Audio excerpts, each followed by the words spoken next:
ছোট বউ, তোমার ভাইয়ার জন্য একটু তরকারি উঠাই রাখছিলাম। ও বাটির তরকারি ভাবি, ওই তরকারিটা তো তোমার দেবর খেয়ে ফেলছে। কেন, ছোট ভাইয়ার জন্য তো আলাদা করে রাখছিলাম। আসলে তোমার ভাইয়া আসতে আসতে দেরি হয়ে যায়, তো এর ভিতরে সবার খাওয়া হয়ে যায়, পরে আর তরকারি থাকে না। ও, আমি তো জানি না ভাবি যে ভাইয়ার জন্য রাখছেন, তাইলে দিতাম না। ডালায় একটা ডিম রাখছিলাম, ডিমটা দেখছো? ও, ডালায় যে ডিম ছিল ভাবি, আমার না তরকারি দিয়ে খাইতে ইচ্ছা করতেছিল না, এই জন্য ডিম ভেজে আমি খেয়ে ফেলছি। এখন তোমার ভাইয়ারে কি দিয়ে খাইতে দিব আমি? না, এদের নিয়ে আমি আর পারবো না। প্রথম প্রথম তো ঠিকই ছিল, এখন এমন হচ্ছে কেন? একটা ব্যবস্থা নিতেই হবে। আচ্ছা, দেখছি আমি। বরের জন্য তরকারি উঠায় রাখছে। ওনার বর কষ্ট করে, আমার বর কষ্ট করে না, তাই না? যত সব আদিক্ষাতে দেখলে বাঁচি না। আরে হ্যাঁ, পার্সেল পাইছি। আচ্ছা, খুলে দেখো পছন্দ হয় কি। আচ্ছা। আরে ভাবি, কিছু অর্ডার করছিলেন? হ্যাঁ ছোট বউ, একটা শাড়ি অর্ডার ছিল। শাড়ি? আসলে আমার চাচাতো বোনের বিয়ে, তো তোমার ভাইয়ারে বলছিলাম যে আমার সেরকম ভালো কোনো শাড়ি নাই, তাই নিজে থেকে অর্ডার করছিল। কই দেখি।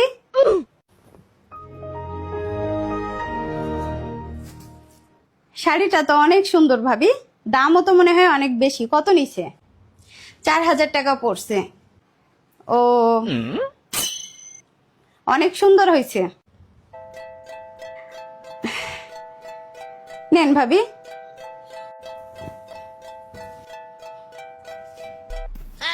ভাব দেখলে আর বাঁচি না। দাঁড়াও, আমার জামাইরেও বলবো আমার শাড়ি কিনে দিতে। শোনো, অফিস থেকে এসে আমাকে শপিং এ নিয়ে যাবে। আবার শপিং এ কি? শপিং এ কি মানে? আমি শাড়ি কিনবো। সেদিন না তুমি 3 পিস কিনলে, জুতা কিনলে, আবার তোমার কিসের শপিং, কিসের শাড়ি? আমি ওসব জানি না। তোমার ভাবি শাড়ি কিনছে, আমারও শাড়ি কিনে দিতে হবে। আচ্ছা, সবকিছুতেই বরাবরি করা লাগে? কিসের বরাবরি করলাম? আচ্ছা, আমার নতুন চাকরি, তুমি একটু বুঝতে চেষ্টা করো। শোনো, অত কথা আমি জানি না। তুমি আমাকে শাড়ি কিনে দিবে কিনা বলো। আচ্ছা, তুমি এরকম করো কেন? ভাবির সাথে তোমার এত আড়িডাড়ি? যখন যা বলতেছো তাই তো দিচ্ছি। আমি এত কথা জানি না, আমারে 2টা শাড়ি কিনে দিবে আজকে। আচ্ছা ঠিক আছে বাবা, তুমি 2টা না 4টা নিবা নিও, আমি কোথা থেকে দিচ্ছি এটা তোমার তো দেখার দরকার নেই। ঠিক আছে। না, ছোট বৌমাই কি শুরু করলো? ছেলেটা আমার নতুন চাকরি পাইছে আর এরকম করতেছে। আচ্ছা বাবা, আমরা এক্ষুনি গুছাই নিচ্ছি, এবার রাখো। আরে ভাবি, কোথাও যাচ্ছ নাকি? আরে হ্যাঁ ছোট বউ, কয়দিন ধরে ছেলেটা খুব বায়না ধরতেছিল একটু বাইরে যাবে। তুমি তো অবস্থা জানো, এখন বাচ্চাদের কি পরিমাণ হামটা মুটতেছে, এই জন্য নিয়ে বের হয় না। তোমার ভাইয়া বলতেছে গোছায় বের হও, ওর একটু ঘুরাই নিয়ে আসি। তোমার তো রাত্রেবেলা রান্না আছে, রান্নাটা করে দিয়ে যাও। আরে হ্যাঁ, আমার মনে আছে রাত্রের রান্না, আমি এক্ষুনি চলে আসবো। দেখো ভাবি, তোমরা কখন আসবে সেই পর্যন্ত তোমার জন্য আমরা বসে থাকবো না খেয়ে? আচ্ছা, আমি চলে আসবো তাড়াতাড়ি। যদি লেট হয়ে যায় তাহলে তুমি ভাতটা বসিয়ে দিও। তোমার রান্না আমি করতে যাব কেন? আরে ছোট বউ, কেমন কথা বলতেছো? তোমার রান্না কি আমি করি না? অত শত কথা বুঝি না ভাবি। রাত্রে তোমার রান্না আছে, রান্না করে দিয়ে যেখানে খুশি সেখানে যাও। কি বলতেছো ছোট বউ? তোমার মনে এত হিংসামো কেন? উচিত কথা বললে তো হিংসামো হয়ে যায়। আরে বড় বউ, ছোট বউ, তোমরা এভাবে ঝগড়া করতেছো কেন? দেখুন না আম্মা, আপনার বড় বৌমার রান্না আছে, রাত্রেবেলা রান্না না করে চলে যাচ্ছে, বলতেছে সে যখন আসবে তখনই সে রান্না করবে। দেখুন না আম্মা, আমি তো চলে আসবো বলছি এক্ষুনি। আচ্ছা, তোমরা ঝগড়া করে না কেউ, রান্না আমি করতেছি। শুধু এই না আম্মা, ছোট বউ সবকিছুতেই হিংসামো করে। আচ্ছা, তোমরা ঝগড়া করো না, রান্না আমি করতেছি। তুমি যাও, কোথায় যাবা যাও। আর শোনো, তোমরা তো প্রায় সময় এরকম আড়িডেড়ি করতেছো, হিংসা হিংসি করতেছো। এক কাজ করো, আলাদা হয়ে যাও তোমরা। ঠিক আছে মা, আলাদাই করে দিন, আমিও আলাদা হতে চাই। কি বলতেছেন আম্মা? আলাদা হয়ে যাব মানে? এত সুন্দর একটা পরিবার আমাদের, আলাদা হব কেন? না বড় বউ, আমি ঠিকই বলছি, আলাদা হয়ে যাও। কিন্তু মা, মা, আপনার যেদিকে মন চায় আপনি সেদিকে যাইতে পারেন। আপনি যদি মনে করেন বড় ভাবের দিকে থাকবেন, থাকতেই পারেন। আমার নিয়ে তোমাদের চিন্তা করা লাগবে না। মা, আপনি আমাদের সাথে থাকবেন।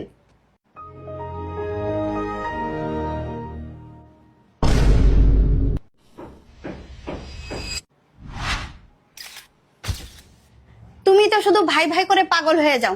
আর তোমার ভাই ভাবি আলাদা হওয়ার সাথে সাথে নতুন ওয়াশিং মেশিন, নতুন ডিজাইনের একদম ফুললি বড় একটা আলমারি কিনে নিয়ে আসছে। আচ্ছা তুমি কি কোনো সময় শুধরাবে না? তুমি আলাদা হয়ে গেছো, এখনো তুমি সেই আড়ি টেড়ি করতেছো। তাদের সংসারের জিনিস লাগলে তারা কেনবে না, তুমি রক্ত গরম করছো এই কেন? শোনো, আমি অত কথা জানি না, আমার ওই ডিজাইনের সেম আলমারি কিনে দিতে হবে। এই তুমি জানো না আমার নতুন চাকরি? এখনই কি আমার বেতন বাড়ছে? এত টাকা আমি কোথায় পাবো? কোথায় বাবা আমি এত জানি না, আমাকে ওই আলমারি কিনে দিতেই হবে। আচ্ছা ঠিক আছে বাবা, দেবো। এখন ফোন রাখো, আমার একটু শান্তি দাও। ছোট বউ, আরে ভাবি আসেন, ভিতরে আসেন। একটা জিনিস বানাইছি, তাই তোমারে দেখাইতে আসলাম। কি ভাবি? এই যে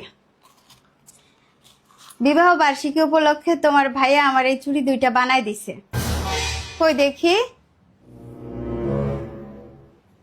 অনেক সুন্দর হয়েছে ভাবি। কত পড়ছে? 1,75,000 পড়ছে। নেন ভাবি। তোমার ভাইয়ার কাছে এত টাকা কই?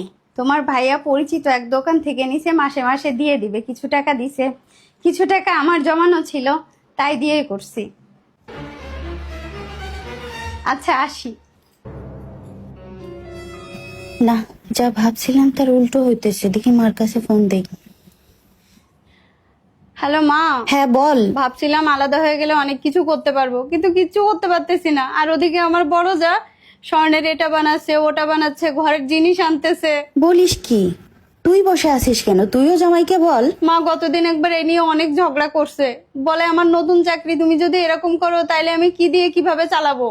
তুই আবারও বল, একটু জেদ কর। তুমি ঠিক বলছো, আমি এখন ফোন দিব, দিয়ে বলবো আমার স্বর্ণের চুড়ি বানাই দিতেই হবে। আচ্ছা ঠিক আছে।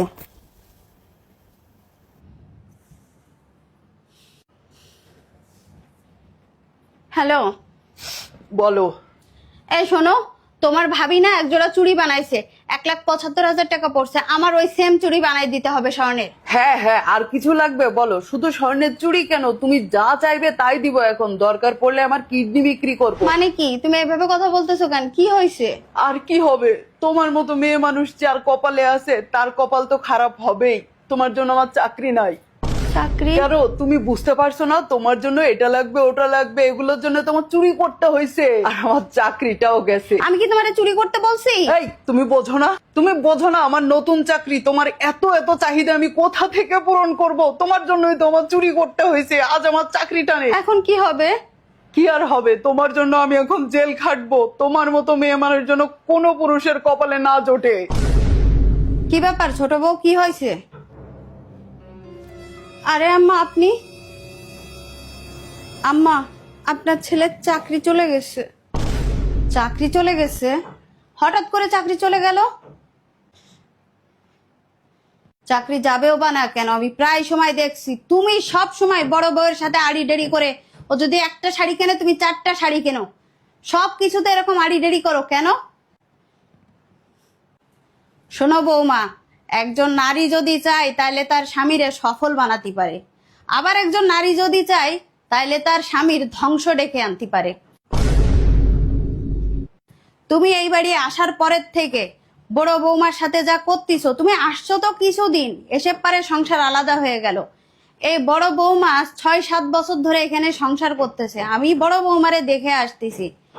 সে খুব কম জিনিস কেনে, নিজের জন্য খুব কম জিনিস কেনে। এখন তুমি যেগুলো দেখতেছো, এখন তার স্বামী সফল, এজন্য টুকটুক করে ঘরের জিনিস বানাচ্ছে, এটা বানাচ্ছে ওটা বানাচ্ছে। এগুলো দেখে তুমি হিংসামো করতেছো কেন? তুমি সেই সময় পর্যন্ত আসো। আম্মা আমারই ভুল, তুমি ওর সময় পর্যন্ত আসো, সংসার করো ভালোভাবে, সংসার বুঝে নাও, তারপরে সবকিছু করো। তোমার স্বামীর নতুন চাকরি, তুমি যদি এখন আজ এই লাগবে কাল ওই লাগবে, তোমার জন্য কি করবে সে? আম্মা আমি ভুল করে ফেলছি, এখন কি করব আম্মা আমরা? বৌমা, হিংসা পতনের মূল। হিংসা যারা করে তাদের কখনো উন্নতি হয় না। কি আর করবা, আমি বড় বৌমার সাথে কথা বলি, তোমার বড় ভাইয়া আসুক, কথা বলি, দেখি কি বলে।